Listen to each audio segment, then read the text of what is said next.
पहली बात। और उससे स्लैब को, उससे जो है स्लैब गिरने का खतरा होता है। और दूसरी बात, वो जो वहां पे जमी रहेगी पिघलेगी नहीं, ठीक है, तो वो पानी नीचे नीचे आने का खतरा हो जाता है। तो कंक्रीट भी नहीं, और जो कच्चे मकान भी है वो सारे गिरने के खतरे होते हैं। तो इसीलिए हमारे पास भी यहाँ पे स्लांटिंग रूफ्स होते हैं, ठीक है, जैसे ये है, ऐसे वाले रूफ्स होते हैं। तो जिन पे जब बर्फ गिरती है ना, वो यहाँ से नीचे फिर नीचे चली जाती है, ठीक है। तो ये यहाँ पे कहते हैं कुछ, और ऐसी जैसे हिमाचल वगैरह में है, वहां पे भी है, क्योंकि वहां पे भी बहुत ज्यादा बारिश होती है, ठीक है, बर्फ होती है। तो जो ये कहता है कि जो मिट्टी के घर बने होते हैं उनमें थैश रूफ कौन से होते हैं, घास फूस के जो छत बने होते हैं, वो बहुत कॉमन होते हैं हॉट क्लाइमेट में, ठीक है। Local materials stone, mud, clay, straw जो है यूज किया जाता है कंस्ट्रक्शन, मतलब कोई भी नेचर को हार्म करके वहां मकान नहीं बनाया जाता। तो हमें हमेशा हर कोई जो होता है नेचर फ्रेंडली बन जाता है ये मकान, जैसे पिक्चर में यहाँ पे दिखाया है, ठीक है ये, ठीक है। उसके बाद हम ट्रांसपोर्ट की बात करें, ट्रांसपोर्ट होता है ऐसा जहाँ पे हम, है ना, हमें कहीं जाना होगा, हम ट्रांसपोर्ट के बगैर मूव कर सकते हैं, हमें ट्रांसपोर्ट को साथ ले जाना है, ठीक है, ट्रांसपोर्ट में ही जाना है। जैसे फॉर एग्जाम्पल गाड़ी, साइकिल, मोटरसाइकिल, बस वगैरह, जो पिक्चर में आपको दिखाया है यहाँ पे। कहते हैं पहले जमाने में क्या होता था, पहले जमाने में जो लंबा सफर करना बहुत मुश्किल होता था, पैर से नहीं जाते थे, एनिमल्स होते हैं उनको, जिनको ये सामान कैरी करने में मदद करते हैं, ठीक है। तो ये आपको पता है, ये मैंने आपको इससे पहले भी पढ़ाया है, ठीक है। तो उसके बाद व्हील बना, व्हील बना, तो फिर कार्ट बना, टांगा बना, उसमें भी लोग जो है लोग भी सफर करने लगे, सामान भी उसमें होने लगा। अब ये कहते हैं इंडिया की बात करें कि डंकीज, म्यूल्स, म्यूल होता है डंकी का ही एक स्पीशी होता है, उसको म्यूल बोलते हैं। बुलॉक्स, टांग, कैमल, ये जो होते हैं कॉमन है, ठीक है। अब यहाँ पे कहता है in the ends mountain of south Africa. अब मैं नेक्स्ट स्लाइड कहते हैं कि अब ये एंड्स माउंटेन की बात कर रहा है, जो कि साउथ अफ्रीका में है, उसकी बात हो रही है यहाँ पे, ठीक है।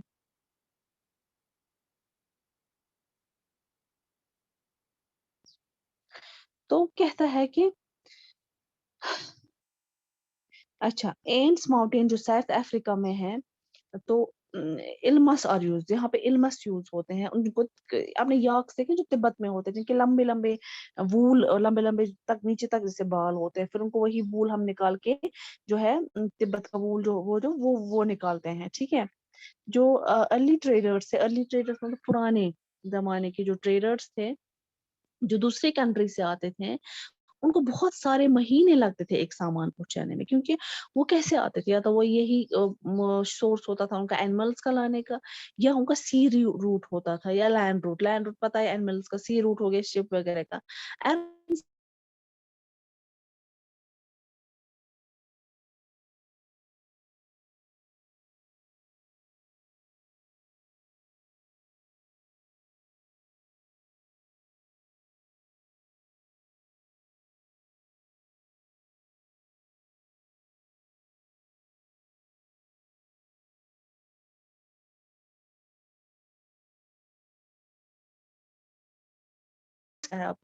वाटरवेज कौन सी, शिप, बोट, क्रूज वगैरह, एयरवेज आपको पता है, जहाज वगैरह, हेलीपैड्स वगैरह, ठीक है। अब अब रोडवेज क्या है यहाँ पे, ठीक है। ये कहता है कि मोस्टली कॉमनली जो ट्रांसपोर्ट यूज किया जाता है शॉर्टर डिस्टेंस के लिए, रोड्स के लिए, ये मेटेलिक मेटेलिक होते हैं, जैसे यहाँ पे दिखा है मेटेलिक, मतलब कि यथ वनान किलम रोड, कंक्रीट रोड, कंक्रीट हो गया ये, नॉन मेटेलिक हो गया ये जो यहाँ पे दिखाया है, ठीक है। तो पक्का और कच्चा, और पक्का रोड है, पक्का कच्चा रोड बोल सकते हैं, ठीक है। तो रोड्स जो है टेरेन्स पे लाइक डेजर्ट, फॉरेस्ट और इवन हाई माउंटेन्स पे भी बनाए जाते हैं। मनाली लेह हाईवे जो हिमालय माउंटेन्स में, ये सबसे हाईएस्ट रोडवे है वर्ल्ड का, ठीक है। अब याद रखना कौन सा, मनाली और लेह हाईवे जो है ये हिमालय माउंटेन्स में सबसे हाईएस्ट रोडवे है वर्ल्ड। रोड्स बनाए गए हैं अंडरग्राउंड, ये हमें पता है, अंडरग्राउंड जैसे ट्रैम्स वगैरह चलती हैं, या जो मेट्रो मेट्रो अंडरग्राउंड ही चलती है ज्यादा, तो सब वे उनको बोलते हैं, अंडरपाथ्स बोलते हैं, ठीक है। फ्लाईओवर्स भी बनाए, जैसे यहाँ पे भी फ्लाईओवर्स है लाल चौक वगैरह में, अगर हम यहाँ की बात करें, ठीक है।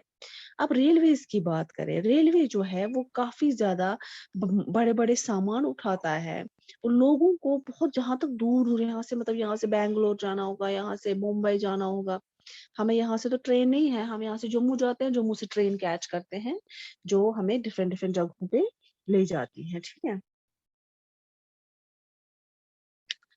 तो उसके बाद डीजल, इलेक्ट्रिक इंजन, उसमें बहुत ज्यादा जो है स्टीम इंजन वगैरह, ये जो है ये हमें पता है कि पहले जो है पहले पहले जो स्टीम इंजन था, मैंने कहा था कि हम क्या करते थे, कोयला डालते थे ट्रेन में, ट्रेन के इंजन के पास, फिर उस जितना कोयला, मूवीज में देखा होगा, जितना कोयला डालेंगे उतना ही आगे आगे ट्रेन चलती थी। फिर उसके बाद डीजल वगैरह की इलेक्ट्रिक जो है इंजन आए, जिन्होंने जो है टाइम भी बचाया, एनर्जी भी बचाई।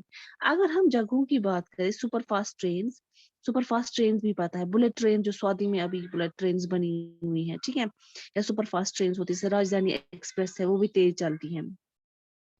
एडवांस टेक्नोलॉजीज, स्किल्स जो वगैरह जो है रेलवे लाइंस पे, इसमें ये सारे यूज किए जाते हैं। तो इससे क्या हो गया कि इससे हमारा ट्रैवल जो है बहुत ज्यादा आसान हो गया, ठीक है। तो आ, ये रेलवेज की बात हुई। अब हमें इसके बाद जो है रेलवेज के बाद हमें नेक्स्ट टॉपिक वाटरवेज, ठीक है। अब ऊपर क्या लिखा है, the Trans Siberian railway is the longest railway system connecting Saint Petersburg in western Russia to the Vladivostok on the Pacific coast. ये जो है, ये जो ऊपर दिखाया है मैप, ये देखिएगा, ठीक है। अब हम वाटरवेज की बात करें कि आपको पता है कि वाटरवेज क्या होता है, जहाँ पे हम पानी के जरिए अपनी ट्रांसपोर्टेशन करते हैं, ठीक है। वाटरवेज जो होता है, इसका होता है, इसके काफी ज्यादा जो है बारी बारी सामान उठाता है, ठीक है। यहाँ पे दो टाइप के हैं, वो कौन से, inland waterways and sea route. क्या है, inland water, sea route, island, sorry, island waterways and sea route. Rivers lakes जो होते हैं, ये आइलैंड वाटरवेज पे होते हैं, ठीक है। इंपॉर्टेंट, जो कुछ इंपॉर्टेंट आइलैंड वाटरवेज है, वो है गंगा ब्रह्मपुत्र रिवर सिस्टम। अब ध्यान से देखिए मैं कहाँ पढ़ा रही हूँ, ठीक है, ये पढ़ा रही हूँ मैं, ठीक है। तो Ganga Brahmaputra river system, the great lake in northern America and river Nile in Africa. ये हमने नाइल पढ़ा है, बहुत बार पढ़ा है, ठीक है। तो सी रूट्स और ओशन रूट्स जो है यूज किए जाते हैं ट्रांसपोर्टेशन के, ताकि वो गुड्स कैरी कर सके एक कंट्री से दूसरे कंट्री तक। ये जो है ये पोर्ट्स में होते हैं, जैसे हम, मैंने आपको लास्ट टाइम हिस्ट्री पढ़ा रही थी, मैंने आपको सूरत का पोर्ट पढ़ाया था, मैंने कहा था वहां से बाकी से लोग आते थे, तो वो क्या करते थे, वो सूरत, मतलब बाकी कंट्री से लोग आते थे, सूरत जाते थे, सूरत ही मेन हब था उस टाइम, और कोई ट्रांसपोर्ट नहीं हुआ करता था, सिर्फ सी का ट्रांसपोर्ट था, और लैंड का जो बोट्स वगैरह हुआ करते थे। तो ये तभी जब किंग्स वगैरह की रूल, और मैंने आपको मसूलीपट्टनम का पोर्ट भी मैंने दिखाया था मैप पे। तो ये जो है, ये कहता है कि वहां पे पोर्ट्स वगैरह होते, जहाँ पे वो रुक रुक के एक पोर्ट पे रुकते थे, शाम थोड़ा, फिर दूसरे पोर्ट पे, तो फिर ऐसे ही पहुंच जाते थे। अब हमारे पास कुछ पोर्ट्स हैं, वर्ल्ड में, वो है सिंगापुर और मुंबई। जो सबसे बड़े इंपॉर्टेंट पोर्ट्स है वो कहाँ है, सिंगापुर में, और मुंबई हमारे एशिया में आता है ना, हम इंडिया एशिया में आता है ना। New York, Los Angeles in north America, Rio de Janeiro in south America, Durban and Cape Town in Africa, Sydney in Australia, London and Rotterdam in Europe। ये नाम important है, याद रखने हैं, ये अगर रखोगे आपकी जनरल नॉलेज के लिए अच्छा है। आप भी कुछ कुछ पोर्ट्स के नाम बता सकते हो वर्ल्ड के, ठीक है। उसके बाद हम बात करेंगे एयरवेज की, हवा के जरिए हमारी जो सामान वगैरह इंसान कैसे पहुंचते हैं। ये फास्टेस्ट वे है transport developed in early 20th centuries. ये बहुत एक्सपेंसिव, महंगा है, किसके, क्योंकि वहां पे हाई कॉस्ट वो होता है। क्यों क्यों होता है, हमारी टिकट्स एयर वाली महंगी पड़ती है, क्योंकि फ्यूल्स बहुत महंगे होते हैं, और आजकल तो उनको जीएसटी वगैरह, टैक्स वगैरह लगता है, और असल में टिकट्स तो सस्ती होती है, लेकिन उसका जो फ्यूल चार्जेस होते हैं और जीएसटी होता है, वो मिला के हमारे एयर टिकट्स बहुत महंगे हो जाते हैं, ठीक है। एयर ट्रैफिक जो है, ये हमारे इफेक्ट करता है वेदर को, मतलब जब अगर फॉग वगैरह होगा, धुंध वगैरह होगी, स्टॉर्म्स होंगे, तो हमारे जो है एयर एयर जो है ट्रैवल करना मुश्किल हो जाता है, ठीक है। तो अभी कहता है कि वहां पे जो है कोई रोड रेलवे नहीं है, हेलीकॉप्टर्स वगैरह जो होते हैं ये भी हमें एक्सेसिबल होता है, लेकिन तब जब वहां पे जो एयर ट्रैफिक क्लियर होगा, जब फॉग्स वगैरह नहीं होंगे, ठीक है। तो और ऐसा भी होता है कि जब हमें यहाँ पे फ्लड आया था ना, तब आपको याद होगा कि हेलीकॉप्टर के जरिए खाना फेंका जाता था पैकेट्स में, बाकी चीजें फेंकी जाती थी, वो किसके थ्रू? तो एरियल ट्रांसपोर्ट के थ्रू, एयर ट्रांसपोर्ट के थ्रू होता था, ठीक है। तो आप ये कहते हैं कुछ इंपॉर्टेंट जो एयरपोर्ट्स हैं वो है Delhi, Mumbai, New York, London, Paris, Frankfurt and Cairo, ठीक है। उसके बाद हम कम्युनिकेशन की बात करें, ये मैं पढ़ाऊंगी, आप पढ़ रही हैं। कम्युनिकेशन होता है एक दूसरे के साथ बात करना, सिंपल लैंग्वेज, और कम्युनिकेशन होता है यहाँ की मैसेज वहां पहुंचाना, गलत नहीं, सही, ठीक है। कम्युनिकेशन होता है मैसेज देना एक से दूसरे तक, ठीक है। इसमें जो टेक्नोलॉजीज होती हैं बहुत सारी यूज की गई। पहले क्या होता था, इंसान ही एक दूसरे से, पहले सबसे पहले क्या होता है, इंसान ही मैसेज पहुंचाता एक दूसरे से। कबूतर थे एक पहले जमाने में जो मैसेज पहुंचाते थे, ठीक है। उसके बाद आहिस्ता आहिस्ता जो है पोस्ट ऑफिस डेवलप हुए, चिट्ठियां वगैरह लिखी गई, फिर आइलैंड लेटर्स भी आती थी, उन पे भी लिखे गए, फिर टेलीग्राम आते थे वगैरह, वो भी मनी ऑर्डर वगैरह, तो ये भी एक सोर्स था कम्युनिकेशन का, ठीक है। मगर हमारे पास अभी काफी ज्यादा टेक्नोलॉजीज थी, हमारे पास जो है न्यूज़पेपर है, रेडियो है, टेलीविजन है, जिनसे हम जो है इंफॉर्मेशन हमें मिलती है, कम्युनिकेट भी करते हैं, मतलब इंटरव्यूज लिए जाते हैं पर्सन के, तो एक को दूसरे। अब हम इस टाइम अगर बात करें ना, इनको इनको मैस मीडिया बोलते हैं, कि कुछ न्यूज, रेडियो, टेलीविजन वगैरह जो एक साथ लार्ज ये सारे होते हैं। तो अगर हम बात करें ना इस टाइम पे भी अगर हम बात करें, तो इस टाइम हमारे पास सोशल मीडिया बहुत एक्टिव है। जिस सोशल मीडिया पे कोई भी चीज वायरल हो जाती है, वो पूरी दुनिया को पता चलती है, खाली इंडिया में नहीं, पूरी दुनिया को पता चलती है। वो कैसे होती है? वो सैटेलाइट कम्युनिकेशन होती है, फोन जो है, मोबाइल फोन, ये सैटेलाइट कम्युनिकेशन की वजह से चलता है। तो इससे क्या होता है, सैटेलाइट से हम फॉरेस्ट भी देखते हैं, अंडरग्राउंड वाटर, मिनरल वेल्थ वगैरह।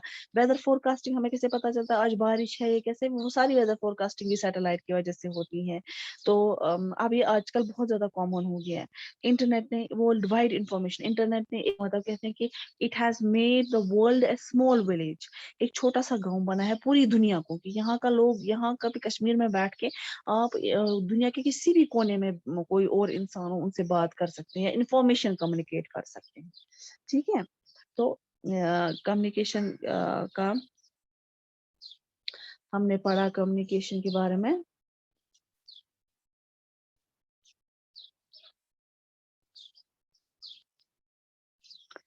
तो जरा Madiha, Madiha, are you listening to me? बाकी तो कोई जवाब नहीं देगा। Yes ma'am. अच्छा, तो चैप्टर खत्म हुआ इसी के साथ?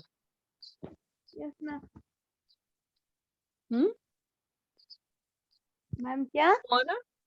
मैंने कहा चैप्टर खत्म हुआ ना इसी के साथ? Yes ma'am. मैम यहाँ पे आवाज ही नहीं आ रही है कोई इसलिए। बात नहीं बच्चा, मैं आपको क्वेश्चन आंसर्स भेजूंगी। अभी जो 12 बज गए, अभी जो 5 मिनट बचते हैं हमारी क्लास को, मैं उनमें क्वेश्चन आंसर्स भेजूंगी, आप प्लीज ये टाइम पे कॉपी कीजिए, ठीक है। Okay ma'am.